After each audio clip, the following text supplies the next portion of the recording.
To that is a significant matter. Thank you. I call the honourable member Tim McIntyre. Thank you, Mr. Chair. I would just like to return to the contribution from the New Zealand First member who spoke a few minutes ago and put two things on the record. The first thing is that I emphatically reject the idea that this bill in any way moves New Zealand towards the concept of becoming a police state. That is an utterly ridiculous suggestion, and the member said nothing at all to substantiate that claim.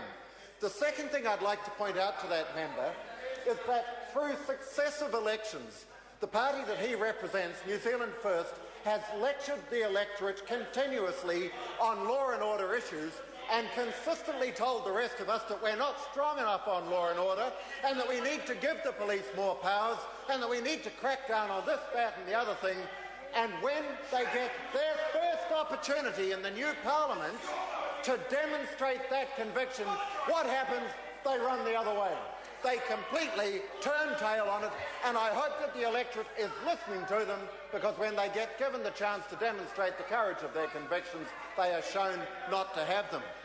Now, Mr. Speaker, we have had a number of opposition speakers this evening, especially those from the Labour Party, telling us that they're concerned about what New Zealanders will perceive of their stance on this bill, and that they are particularly concerned that they might be being portrayed as being soft on crime. Well, I want to make the point that there are intelligent people listening.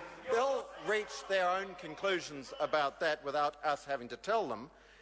But what is really significant is that this was a bill that largely originated on Labour's watch.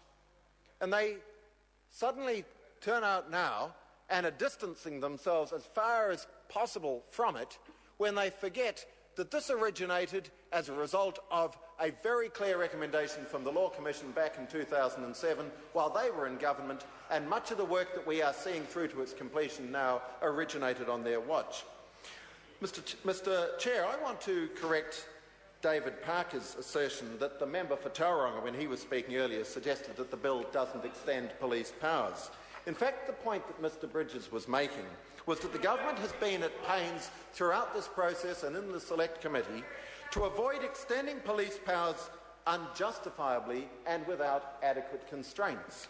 That's a very different position from the one that Mr. Parker was trying to pin onto Mr. Bridges, because that's exactly what Part 2 of this bill is all about. And I want to place on record for those who are listening what some of those powers are, and to return to Mr. Parker's concern about the examination orders, because I think that when New Zealanders understand what the powers in Part 2 are, they will be very supportive of them. Let me just give you a few examples. Clause 6 provides that an issuing officer may issue a search warrant for a place, vehicle or other thing on application by a constable if satisfied that there are reasonable grounds to suspect offending punishable by imprisonment and reasonable grounds to believe that the search will find evidential material related to the offending. Clause 7 specifies that a constable who has reasonable grounds to suspect a person is unlawfully at large may enter any place or vehicle without a warrant in order to search for and arrest that person if they have reasonable grounds to believe that that person is there. Clause 8, Mr. O'Rourke, I'm dealing with the clauses of this part. That's what we're debating at this stage in the debate.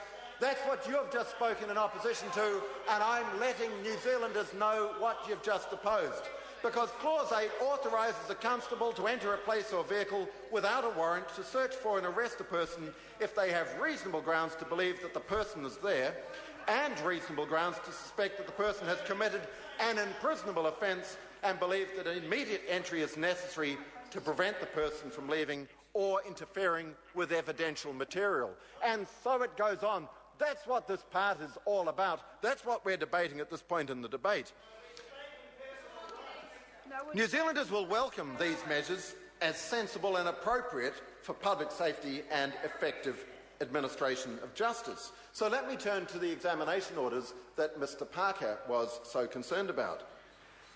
The bill has an examination order regime which allows the police to apply for a court order requiring a person to answer questions where they have previously refused to do so.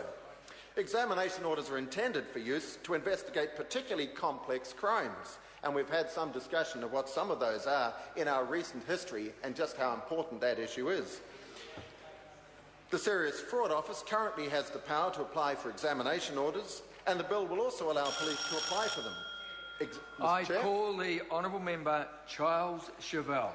Thank you, Mr. Chairman, for the opportunity to take